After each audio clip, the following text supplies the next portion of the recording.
Pastor Joe. God bless you guys all. About the program, earlier I was listening to you about Allah. Allah is the father of 4 girls. So, Allat, Manat, Uzza, Hubal. He's the father of those girls. And the other thing, the comparison, we can't put the comparison between Jesus and Muhammad, between one guy says, don't lie, the other guy says, we permit you lie in 3. One guy says, do not commit adultery, he commit adultery with Maria Qibtiyya. One guy says, thou shalt not kill, he says, kill the infidel and kill the people of the book, for they don't believe in him and his Allah. For every commandment of God, the true God of this universe, Muhammad break it. And I got 2 news I wanted to keep going. If you give me 1 minute. 1 minute, go right ahead. Okay, thank you. Obama made a new stamp for 44 cents. It says "Kul aam wa antum khair" for the brother Muslim. I'm asking every American patriarch that's listening to my voice right now, how can somebody make a salute and a stamp, a USA stamp for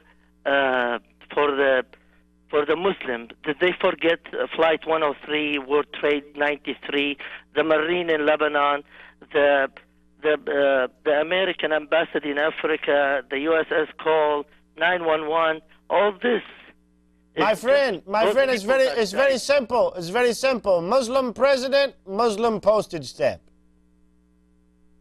Yeah, but this is wrong. Yeah, I agree with you 100%, but that's what we're facing, and we need revival in the church, because you're right. So many people, even in the church in America, are oblivious and at best sometimes ambivalent to the facts that you just shared. May God urge you and many through you and your prayers and ours to realize the seriousness of the challenges that we're facing, as you mentioned. Thanks so much, brother, for calling. The Lord bless you. All right. Brother David, did you have something to say? Well, the brother brought up the incident in Dearborn. If you're not familiar with that, you can go to YouTube and type in Sharia in the U.S.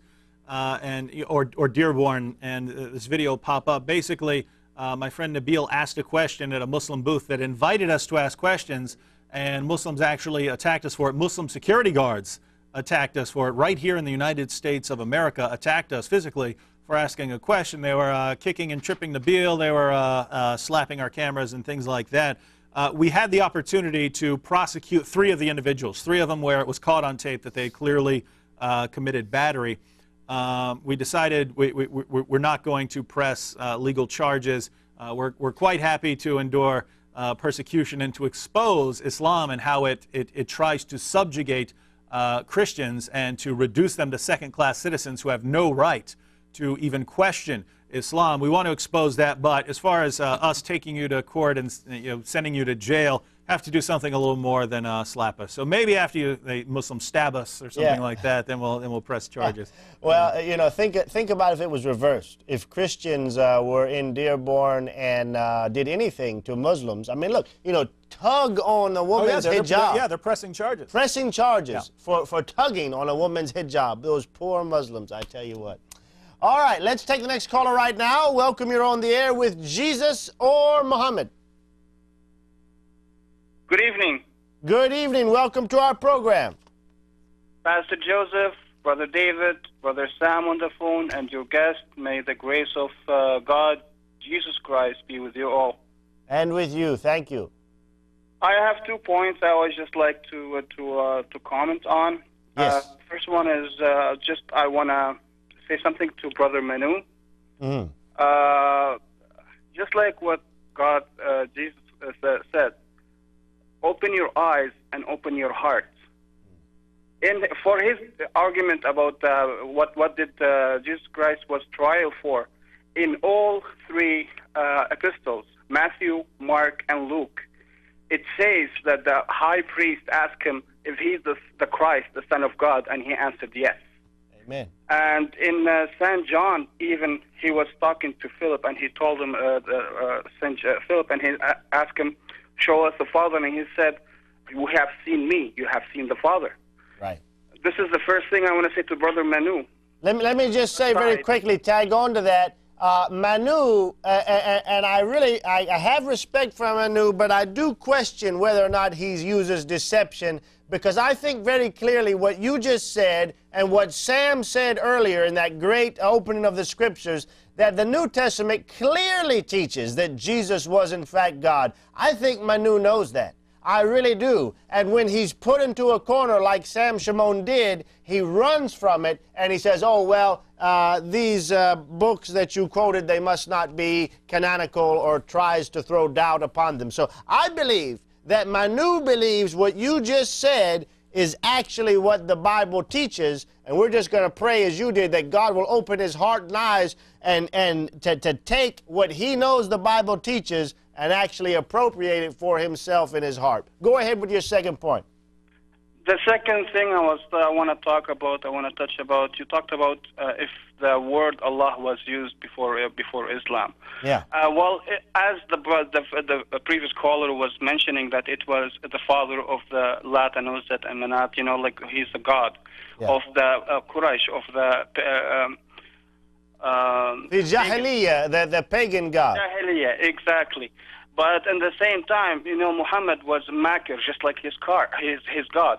He wanted to put a twist so he can get people from the pagans, from Jahiliyyah, from Quraysh. And at the same time, when Jesus was on the cross, he said, Ilahi, Ilahi, which is in Aramaic. It's Ilahi, it means my God.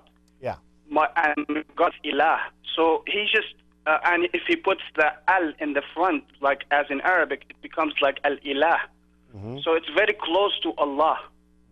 And he was he's deceiver. He's a deceiver. Yeah. That's all I wanted to say. I'm going to hang up and listen to your comments. Thank you very, very much. Brother Sam, do you want to mention anything about Allah in the Aramaic language and what Jesus said on the cross real quick for our viewers? Oh, yeah. Jesus on the cross cried out, Ili, Ili, my God, my God. So, Ili comes from the word El. When you have the I at the end, that's just a possessive suffix, my God. El does not correspond to Allah. It would, what corresponds to Allah would be the word Ilah, would correspond to the Arabic Ilah. Because according to grammarians, Allah is actually a contraction of two words. El, the definite article, Ilah, the deity. And at times, it became contracted into Allah. Right. So if you wanted an Aramaic equivalent or a Hebrew equivalent to Allah, then you would look for words such as Ha-Iloh or Ha-El, because Ha in Hebrew is the definite article. But when someone says that Jesus is crying out to Allah on the cross, then either they're being dishonest or ignorant, because he doesn't say my Allah, he says my El, E-L, and El, although it's related to the word Iloh, doesn't exactly correspond to Allah, which is the contraction of two words, El-Ilah. Ilah is the word for deity, and that corresponds with the Hebrew Iloh. So he wasn't crying out to Allah, number one. Number two, let's say he was crying out to Allah. In fact, Justin, you can confirm what I just said. You have an Arabic New Testament, right? Yes, sir. Can you read to me the Arabic translation of Jesus' Aramaic words in Matthew 27:46? Matthew 27:46. 46. Yes, sir. Just 1 second. Here we have it. Matthew. He doesn't cry out to Allah. Right. He says in Matthew 27 and 46, okay, let's see. He says,